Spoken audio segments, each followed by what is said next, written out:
ಹರೇ ಕೃಷ್ಣ. ಭಗವದ್ಗೀತಾ ಅಧ್ಯಯನಕ್ಕೆ ಎಲ್ಲರಿಗೂ ಸ್ವಾಗತ. ಭಗವದ್ಗೀತೆಯ ಈ 7ನೇ ಅಧ್ಯಾಯವನ್ನು ಜ್ಞಾನವಿಜ್ಞಾನ ಯೋಗ ಎಂದು ಕರೆಯುತ್ತಾರೆ. ಕಳೆದ ಸಂಚಿಕೆಯಲ್ಲಿ ಶ್ರವಣದ ಮಹತ್ವವನ್ನು ನಾವು ನೋಡಿದ್ದೇವೆ. ಭಕ್ತಿಯನ್ನು ಬೆಳೆಸಿಕೊಳ್ಳುವುದರಲ್ಲಿ ಶ್ರವಣ ಅನ್ನುವಂಥದ್ದು ಬಹಳ ಮುಖ್ಯ. ಭಗವಂತನ ಕುರಿತಾಗಿ ನಿತ್ಯವೂ ಕೇಳುವುದು ಮತ್ತು ಆತನನ್ನು ಅರ್ಥ ಮಾಡಿಕೊಳ್ಳಲು ಪ್ರಯತ್ನಿಸುವುದು, ಇದುವೇ ಭಕ್ತಿಗೆ ಮೂಲ ಸಾಧನ. ಹೇಗೆ ಒಬ್ಬ ನಿದ್ರಿಸುತ್ತಿರುವಂತಹ ವ್ಯಕ್ತಿಯನ್ನು ಜೋರಾಗಿ ಅವನ ಹೆಸರು ಹಿಡಿದು ಕರೆಯುವುದರಿಂದ ಎಚ್ಚರಿಸಬಹುದೋ, ಅದೇ ರೀತಿ ನಾವು ಭಗವಂತನ ನಾಮ ಗುಣ ಕೀರ್ತನೆಗಳನ್ನು ನಿರಂತರವಾಗಿ ಕೇಳುವುದರಿಂದ ಮಲಗಿರುವಂತಹ ಈ ಜೀವಾತ್ಮನು ಎದ್ದೇಳಲು ಸಾಧ್ಯವಾಗುತ್ತದೆ. ಅರ್ಜುನನಿಗೆ ಭಗವಂತನು ಇಲ್ಲಿ ಸಂಪೂರ್ಣವಾದಂತಹ ಜ್ಞಾನವನ್ನು ನೀಡುತ್ತಿದ್ದಾನೆ. ಜ್ಞಾನಂ ತೇಹಂ ಸವಿಜ್ಞಾನಂ ಇದಂ ವಕ್ಷ್ಯಾಮಿ ಅಶೇಷತಃ ಯಜ್ಞಾತ್ವಾ ನೇಹ ಭೂಯೋನ್ಯತ್ ಜ್ಞಾತವ್ಯಂ ಅವಶಿಷ್ಯತೆ. ಅನುವಾದ: ಈಗ ನಾನು ನಿನಗೆ ಇಂದ್ರಿಯ ಗೋಚರವಾದ ಜ್ಞಾನವನ್ನು, ಆಧ್ಯಾತ್ಮಿಕ ಜ್ಞಾನವನ್ನು ಸಂಪೂರ್ಣವಾಗಿ ತಿಳಿಸಿಕೊಡುತ್ತೇನೆ. ಇದನ್ನು ತಿಳಿದುಕೊಂಡ ಮೇಲೆ ನೀನು ತಿಳಿದುಕೊಳ್ಳಬೇಕಾದದ್ದು ಏನೂ ಇರುವುದಿಲ್ಲ. ಇಲ್ಲಿ ಸಂಪೂರ್ಣ ಜ್ಞಾನ ಎಂದರೆ ಇಂದ್ರಿಯ ಗೋಚರವಾದಂತಹ ಬಾಹ್ಯ ಪ್ರಪಂಚದ ಜ್ಞಾನ, ಹಾಗೆಯೇ ಆಧ್ಯಾತ್ಮಿಕ ಜ್ಞಾನ, ಈ ಎರಡೂ ತಿಳುವಳಿಕೆಗಳು ಸೇರಿವೆ. ಅರ್ಜುನನು ಭಗವಂತನ ಅಂತರಂಗ ಭಕ್ತ ಮತ್ತು ಸ್ನೇಹಿತ. ಈ ಕಾರಣಕ್ಕಾಗಿ ಭಗವಂತನು ಅರ್ಜುನನಿಗೆ ಈ ಸಂಪೂರ್ಣ ಜ್ಞಾನವನ್ನು ನೀಡುತ್ತಿದ್ದಾನೆ. ಅಂದರೆ ಭಗವದ್ಗೀತೆಯನ್ನು ಭಕ್ತರು ಮಾತ್ರ ಅರ್ಥ ಮಾಡಿಕೊಳ್ಳಲು ಸಾಧ್ಯ. ಯಾರು ಭಗವಾನ್ ಶ್ರೀಕೃಷ್ಣನನ್ನು ದೇವೋತ್ತಮ ಪರಮಪುರುಷ ಎಂದು ಅರ್ಥ ಮಾಡಿಕೊಳ್ಳುತ್ತಾರೋ ಅವರಿಗೆ ಮಾತ್ರ ಭಗವದ್ಗೀತೆಯು ಅರ್ಥವಾಗುತ್ತದೆ. ಭಗವಂತನಿಂದ ನೇರವಾಗಿ ಬಂದ ಗುರುಶಿಷ್ಯ ಪರಂಪರೆಯಲ್ಲಿರುವ ಭಗವದ್ಭಕ್ತನು ಮಾತ್ರ ಸಂಪೂರ್ಣ ಜ್ಞಾನವನ್ನು ಪಡೆದುಕೊಳ್ಳಬಲ್ಲ. ಮುಂಡಕ ಉಪನಿಷತ್ತಿನಲ್ಲಿ ಹೇಳಿರುವ ಪ್ರಕಾರ, ಕಸ್ಮಿನ್ ಭಗವೋ ವಿಜ್ಞಾತೆ ಸರ್ವಂ ಇದಂ ವಿಜ್ಞಾತಂ ಭವಂತಿ. ಅಂದರೆ ಎಲ್ಲ ಕಾರಣಗಳ ಕಾರಣವು ತಿಳಿದಾಗ ತಿಳಿದುಕೊಳ್ಳಬಹುದಾದದ್ದೆಲ್ಲ ತಿಳಿಯುತ್ತದೆ ಮತ್ತು ಯಾವುದೂ ತಿಳಿಯದೆ ಉಳಿಯುವುದಿಲ್ಲ. ಭಗವಂತನನ್ನು ತಿಳಿಯುವ ಈ ಪ್ರಕ್ರಿಯೆಯಲ್ಲಿ ಎಲ್ಲರೂ ಯಶಸ್ವಿಗಳಾಗಲು ಸಾಧ್ಯವಾಗುವುದಿಲ್ಲ. ಆಧ್ಯಾತ್ಮಿಕ ಸಾಧನೆಯಲ್ಲಿ ಆಸಕ್ತಿಯನ್ನು ತಳೆಯುವವರ ಸಂಖ್ಯೆ ಬಹಳ ಕಡಿಮೆ. ಮನುಷ್ಯಾಣಾಂ ಸಹಸ್ರೇಷು ಕಶ್ಚಿತ್ ಯತತಿ ಸಿದ್ಧಯೇ ಯತತಾಮಪಿ ಸಿದ್ಧಾನಾಂ ಕಶ್ಚಿನ್ ಮಾಂ ವೇತ್ತಿ ತತ್ವತಃ. ಅನುವಾದ: ಸಾವಿರಾರು ಜನರಲ್ಲಿ ಒಬ್ಬನು ಪರಿಪೂರ್ಣತೆಗಾಗಿ ಪ್ರಯತ್ನಿಸಬಹುದು. ಪರಿಪೂರ್ಣತೆಯನ್ನು ಸಾಧಿಸಿರುವವರಲ್ಲಿ ಒಬ್ಬನು ನನ್ನನ್ನು ನಿಜವಾಗಿ ಅರ್ಥ ಮಾಡಿಕೊಂಡಿದ್ದಾನೆ ಎಂದು ಹೇಳುವುದೂ ಕಷ್ಟ.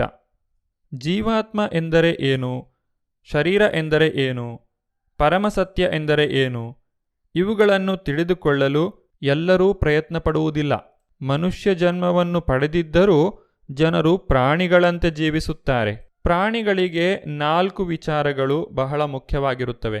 ಆಹಾರ ನಿದ್ರಾ ಭಯ ಮೈಥುನಂ ಚ ಸಾಮಾನ್ಯಮೇತತ್ ಪಶುಭಿರ್ನರಾಣಾಂ ಧರ್ಮೋ ಹಿ ತೇಷಾಂ ಅಧಿಕೋ ವಿಶೇಷೋ ಧರ್ಮೇನ ಹೀನಾ ಪಶುಭಿ ಸಮಾನ.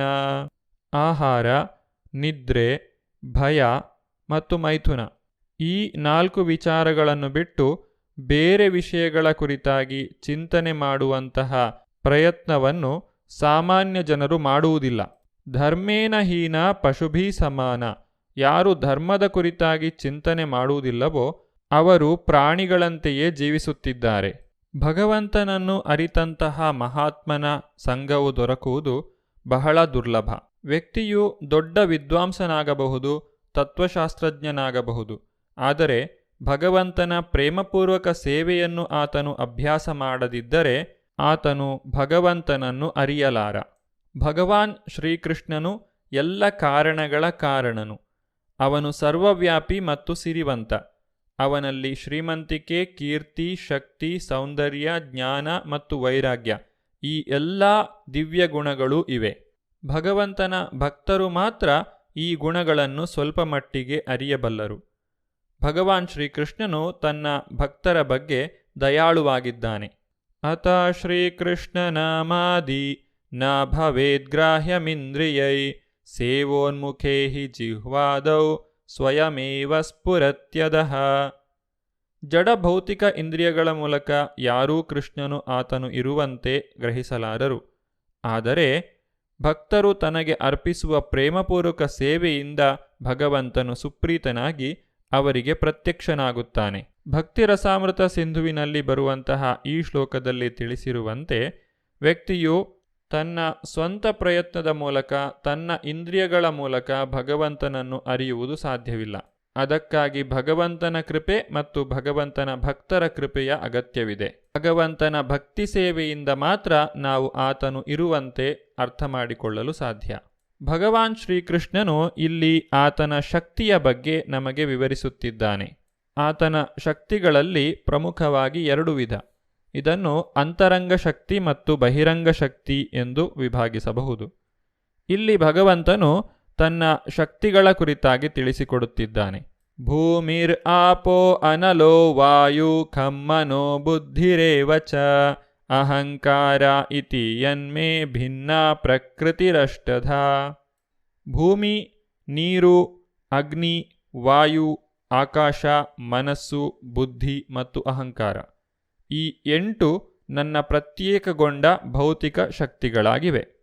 ಐಹಿಕ ಶಕ್ತಿಯ ಪ್ರಧಾನ ರೂಪಗಳು 8. ಇವುಗಳಲ್ಲಿ ಮೊದಲನೆಯ 5 ಭೂಮಿ, ನೀರು, ಅಗ್ನಿ, ಗಾಳಿ ಮತ್ತು ಆಕಾಶಗಳನ್ನು 5 ಮಹಾಸೃಷ್ಟಿಗಳು ಅಥವಾ ಸ್ಥೂಲ ಸೃಷ್ಟಿಗಳು ಎಂದು ಕರೆಯುತ್ತಾರೆ. ಅವುಗಳಲ್ಲಿ 5 ಇಂದ್ರಿಯ ವಸ್ತುಗಳು ಸೇರಿವೆ. 5 ಇಂದ್ರಿಯ ವಸ್ತುಗಳು ಯಾವುವೆಂದರೆ ಶಬ್ದ, ಸ್ಪರ್ಶ, ರೂಪ, ರಸ ಮತ್ತು ಗಂಧ. ಮನಸ್ಸು, ಬುದ್ಧಿ ಮತ್ತು ಅಹಂಕಾರಗಳು ಸೂಕ್ಷ್ಮ ಸೃಷ್ಟಿಗಳು. ಈ 8 ಶಕ್ತಿಗಳು ಭಗವಂತನ ಬಹಿರಂಗ ಶಕ್ತಿಗಳಾಗಿವೆ. ಅಪರೇಯಂ ಇತಸ್ತ್ವನ್ಯಾಂ ಪ್ರಕೃತಿಂ ವಿದ್ಧಿ ಮೇ ಪರಾಂ ಜೀವಭೂತಾಂ ಮಹಾಬಾಹೋ ಯಯೇದಂ ಧಾರ್ಯತೆ ಜಗತ್.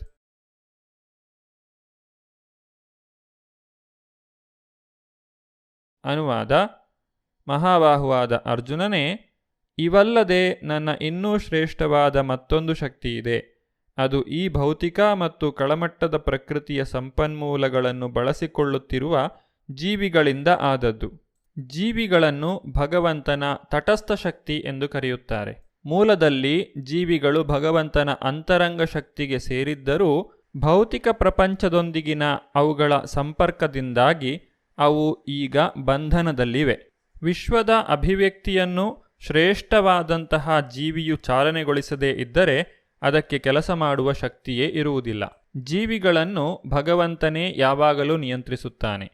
ಜೀವಿಗೆ ಪ್ರತ್ಯೇಕವಾದಂತಹ ಅಸ್ತಿತ್ವವು ಇರುವುದಿಲ್ಲ. ಎಲ್ಲ ಜೀವಾತ್ಮರು ಭಗವಂತನ ಆಜ್ಞಾಬದ್ಧರು. ಆ ಜೀವಾತ್ಮಗಳೆಲ್ಲ ಭಗವಂತನ ಶ್ರೇಷ್ಠ ಶಕ್ತಿಗಳಾಗಿವೆ. ಏಕೆಂದರೆ ಅವರ ಅಸ್ತಿತ್ವದ ಗುಣವು ಪರಮಪ್ರಭುವಿನ ಗುಣವೇ. ಅಂದರೆ ಗುಣದಲ್ಲಿ ಜೀವಾತ್ಮನು ಭಗವಂತನು ಒಂದೇ ಗುಣಗಳನ್ನು ಹೊಂದಿರುತ್ತಾನೆ. ಸಾಗರದ ನೀರು ಮತ್ತು ಸಾಗರದಿಂದ ಪಡೆದಂತಹ ಒಂದು ಹನಿ ನೀರು ಎರಡೂ ಕೂಡ ಒಂದೇ ರೀತಿಯಾದಂತಹ ಗುಣವನ್ನು ಹೊಂದಿರುತ್ತದೆ. ಪ್ರಮಾಣದಲ್ಲಿ ವ್ಯತ್ಯಾಸವಿರುತ್ತದೆ ಅಷ್ಟೇ. ಶಕ್ತಿಯ ಪ್ರಮಾಣದಲ್ಲಿ ಜೀವಾತ್ಮನು ಭಗವಂತನಿಗೆ ಸಮಾನನಲ್ಲ. ಸ್ಥೂಲವೂ ಸೂಕ್ಷ್ಮವೂ ಆದಂತಹ ಕೆಳಮಟ್ಟದ ಜಡವಸ್ತುವನ್ನು ಬಳಸಿಕೊಳ್ಳುವಾಗ ಶ್ರೇಷ್ಠ ಶಕ್ತಿಯಾದ ಜೀವಾತ್ಮನು ತನ್ನ ನಿಜವಾದ ಆಧ್ಯಾತ್ಮಿಕ ಮನಸ್ಸನ್ನು, ಬುದ್ಧಿಶಕ್ತಿಯನ್ನು ಮರೆತು ಬಿಡುತ್ತಾನೆ. ಜೀವಾತ್ಮನ ಮೇಲೆ ಜಡವಸ್ತುವಿನ ಪ್ರಭಾವದಿಂದ ಈ ರೀತಿಯಾಗಿ ಆಗುತ್ತದೆ. ಈ ಮಾಯಾಶಕ್ತಿಯ ಪ್ರಭಾವದಿಂದ ಜೀವಿಯು ಬಿಡುಗಡೆಯನ್ನು ಹೊಂದಿದಾಗ ಅದು ಮುಕ್ತಿಯನ್ನು ಪಡೆಯುತ್ತದೆ. ಅಹಂಕಾರದಿಂದಾಗಿ ಜೀವಾತ್ಮನು ನಾನು ಜಡವಸ್ತು, ಐಹಿಕ ಗಳಿಕೆಯೆಲ್ಲ ನನ್ನದು ಎಂದು ಯೋಚಿಸುತ್ತಾನೆ. ಜೀವಾತ್ಮನು ಐಹಿಕ ಕಲ್ಮಶದಿಂದ ಬಿಡುಗಡೆಯಾದಾಗ ಆತನು ಸಂಪೂರ್ಣವಾಗಿ ಕೃಷ್ಣ ಪ್ರಜ್ಞೆಯನ್ನು ಪಡೆದು ಮುಕ್ತನಾಗುತ್ತಾನೆ. ಐಹಿಕ ಪ್ರಕೃತಿಯ ಜೊತೆಗೆ ಜೀವಾತ್ಮನು ತನ್ನನ್ನು ತಾನು ಗುರುತಿಸಿಕೊಳ್ಳುವುದು ಮತ್ತು ಐಹಿಕ ಪ್ರಕೃತಿಯನ್ನು ತನ್ನ ನಿಯಂತ್ರಣಕ್ಕೆ ತೆಗೆದುಕೊಳ್ಳುವುದು ಇದೇ ಜೀವಾತ್ಮನ ಬಂಧನಕ್ಕೆ ಕಾರಣ. ಈ ಬಂಧನದಿಂದ ಬಿಡುಗಡೆಗೊಳ್ಳಲು ಆತನು ಭಕ್ತಿಯನ್ನು ಮಾಡಬೇಕು. ಭಗವಂತನ ಕೃಪೆಯಿಂದ ಆತನು ಈ ಬಂಧನದಿಂದ ಹೊರಗೆ ಬರಲು ಸಾಧ್ಯ. ಭಗವಂತನೇ ಜೀವಿಯ ನಿಜವಾದಂತಹ ಪೋಷಕ. ಆತನ ಪಾಲನೆಯಲ್ಲಿ ಜೀವಾತ್ಮನು ಸಂತೋಷವಾಗಿ ಇರಲು ಸಾಧ್ಯ. ಆದರೆ ಯಾವಾಗ ಜೀವಾತ್ಮನು ಭಗವಂತನನ್ನು ಮರೆಯುತ್ತಾನೋ ಆಗ ಆತನನ್ನು ಭಯವು ಆವರಿಸಿಕೊಳ್ಳುತ್ತದೆ. ಆತನಿಗೆ ತನ್ನ ಜೀವನದ ಧ್ಯೇಯವೇನು ಎಂಬುದು ಮರೆತು ಹೋಗುತ್ತದೆ. ಯಾವ ರೀತಿಯಾಗಿ ಭಗವಂತನು ಎಲ್ಲದಕ್ಕೂ ಮೂಲವಾಗಿದ್ದಾನೆ ಎನ್ನುವುದನ್ನು ನಾವು ಮುಂದಿನ ಸಂಚಿಕೆಯಲ್ಲಿ ನೋಡೋಣ. ಧನ್ಯವಾದಗಳು. ಹರೇ ಕೃಷ್ಣ.